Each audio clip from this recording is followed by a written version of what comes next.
فضل امین افریدي راسره په څنګ کې ولاړ دی، ټول به یې پیژنئ. په نږدې ورځو کې پرې ډېرې سختې تېرې شوې دي. تاسو ته پته ده چې د نیول شوی او بیا جیل ته وړل شوی و، بیا په منځ کې یو څو ورځې په جیل کې هم تېرې کړې، خو شکر دی رها شولو.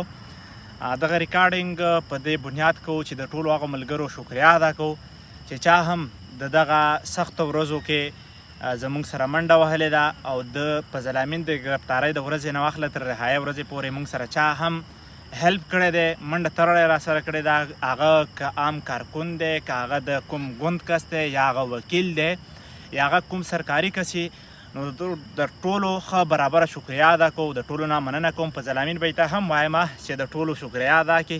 د فضل امین به یې ډېرو ملګرو پکې منډې هم وهلې دي.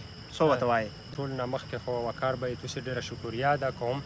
داسې به یې ته ووایم چې مو وختي دا خبره وکړله چې کله زه راووتلم او مو سوشل میډیا ولیدله نو یقین وکړه چې دا مو نه کنسیډر کوله چې دا د مو پښتانه وروڼه مو سره دومره محبت کوي، دومره مینه سوتي.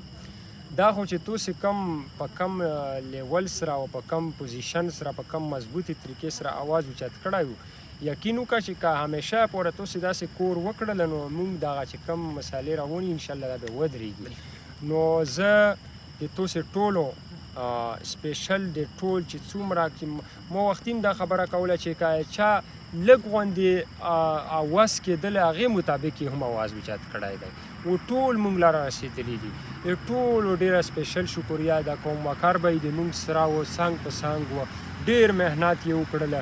دغه شونته د څنګ سره نور ملګري دغو سپیشل شکریا ادا کوم او یقین سره ته دا خبره کوم چې په خپل زون باندې خوب آرام کړی و، خوبونه یې نه وو کړي خو مو په غم کې اخته وو ځکه چې دوی له پته وه چې که دغه وری واورېز هم ضایع کېږي نو د امډیکیټ پریپاریشن روان دی نو غټ نقصان دی. نو د ټولو بیا هم د زړه نه شکریا ادا کوم او چې تاسې لږ آواز اوچت کړی هم دی، امو له رارسېدلی دی او همیشه دپاره الله ده وکړي چې تاسې کامیاب اوسو او تاسې په امن کې واوسو. ډېره مننه.